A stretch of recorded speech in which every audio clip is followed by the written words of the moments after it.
God never gave you up to anyone. God says that He has no heart to forsake you. He has no heart to give you up. When we read this verse, we can feel the kind of love that God has for us. You see, in the Bible, there's another heart-touching story, father-son story. It is about David and Absalom. I will explain to you about this story. Here we know David and Absalom. Okay, we know David and Solomon. Solomon is the son of David, but David had many sons, and one of them was Absalom. And this Absalom killed one of his brother, which is also David's another son. Okay, because he wants revenge for his sister. Some of you might know the story. Hallelujah. Now, when Absalom killed the brother, David was very angry, and Absalom hid himself from the king. After some time, the king began to miss Absalom. Although Absalom killed the brother, but still as a father he can't forget Absalom.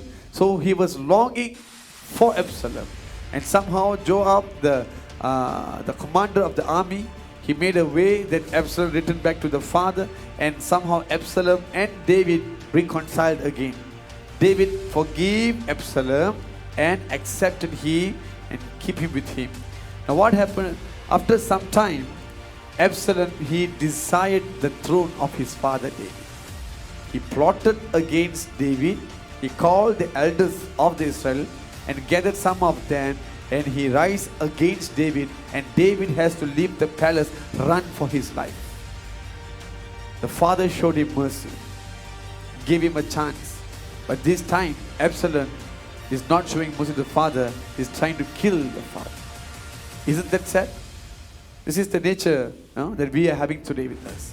No matter how many times God forgive us, gave us a chance, we still go against God. The greater we hurt Him. We hurt Him greatly compared to the beginning itself. Hallelujah. At one part, God, He gave the army of David victory over Absalom. But David already told him, make sure that nobody kill him. He's my son. Don't ever touch him. But somehow he made an accident where his head was hanging on the tree, and Joab and his men went and struck him and killed him. And they claimed that God has given victory for David against his enemy, which is his own son.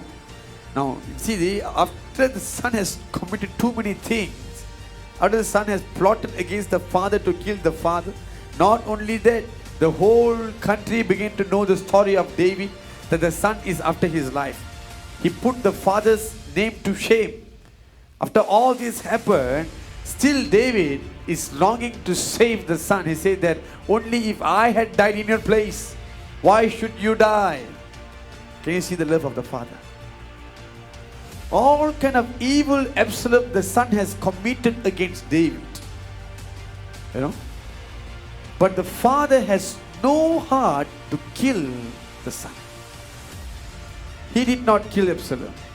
The head was hanging on the tree, unable to move. So then the armies of David killed him, going against the command of David. They killed him because they loved their king so much. So they killed the son. Hallelujah. But look at Absalom and look at David. David is an anointed man of God. He is anointed by the Spirit of God, the same Spirit of God who is the God whom we are serving today. If God can move the kind of love in the heart of David, imagine how much God can love us today.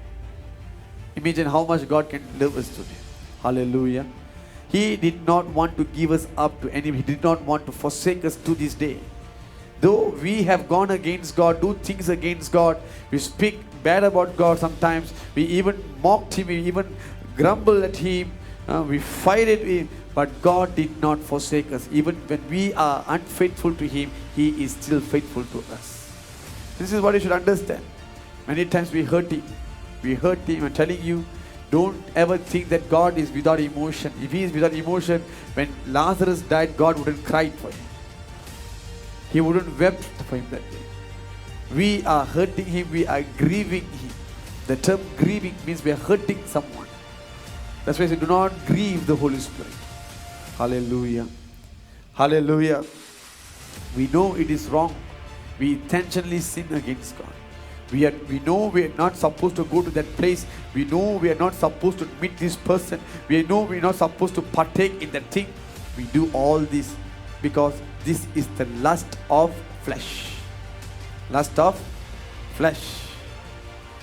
Even we sometimes fail to forgive our children, but God is faithful to forgive us.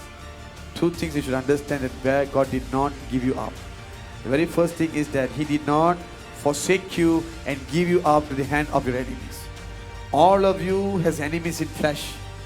All of us, we have enemies in flesh. There are people who are wanting us to die. There are people who are wanting us to be put to shame. There are people from the past who are still waiting for your downfall. When they are surprised to see that you're growing, they're still waiting. Somehow this guy must fall down. This guy must do something. This guy must be destroyed. They don't like to hear your name. And you are not aware of that. They might be so friendly to you, so good to you, but then at the back they're doing something against you. And they're still wondering how come you're still surviving, how still running. All these are happening in your life. It's happening. Hallelujah. It is happening. But to this day, God never give you up to the hand of your enemies. Sometimes you are not aware what is happening. You are not aware what's happening around you. But still, God faithfully protecting you. Even though you did not live a life worthy of what God is doing for you. Though you are living unrighteous life before God, still God faithfully holding you closely with Him, not giving up. In the book of Numbers 12, when Moses, he had committed sin against God, breaking the law of God, his own brother Aaron and Miriam, the sister, both of them not only siblings, but they are also servants of God. They were also the prophets of God. They stood up against Moses and questioned him. Moses is my servant. How dare you speak against him? How dare you judge? He called them, come to the meeting room. I want to talk. And there God confronted Miriam and Aaron. And God cursed Miriam with leprosy for 7 days. She was in leprosy. Why? The mistake was Moses' mistake. But that God should have judged him, isn't it? The reason is God did not forsake, did not give up His servant to the hand of man. He is my servant, He is my son, my daughter. I will judge them, I will punish them, I will correct them, but nobody else has the right to do that. This is the kind of love that God has for you. He is not only doing it for the Moses alone, but for us too today. There are many, I'm telling you, you're not aware of it. Many out there, they have to shut their mouth now. Surprised to see you. Why?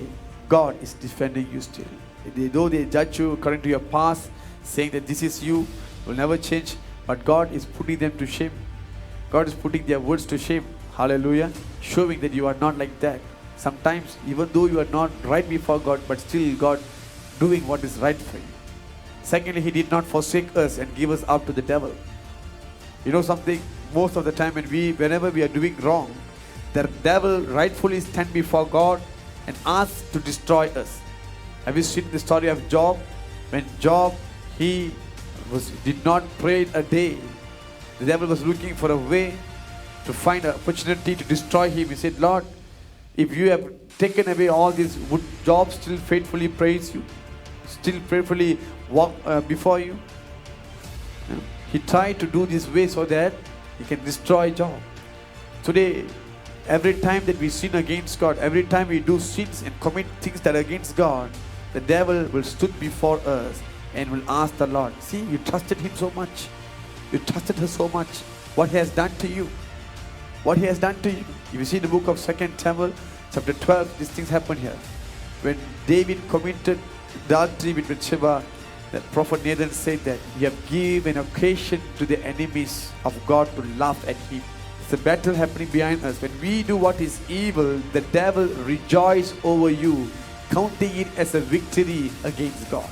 And immediately the devil will stand before the throne of God and say, now, this person deserves punishment according to the law. Punish him. But you know what happened? Jesus, your Father, our Father, goes before us and says that, no, I have died in his place. My blood is sealed. If you see in 2 Samuel 18:33, David said, Absalom, Absalom, my son, How I wish I should die in your place. David, earthly father, can only wish, but Jesus has done that for us. He died in our place. David said, I should have died in your place, but he's still alive at that time. But Jesus did not speak, he drew it in action. This is the real Father's love. He exchanged place with us. For what we have done, what we have committed, we should be put to death. But what happened here? Jesus died for us. He did not give us up to the devil, neither the death. He will never give you up to the hand of Satan. People around you may give up on you. Your beloved may give up with you. They say, you will never change. You are forever like this. But to this day, God did not give up.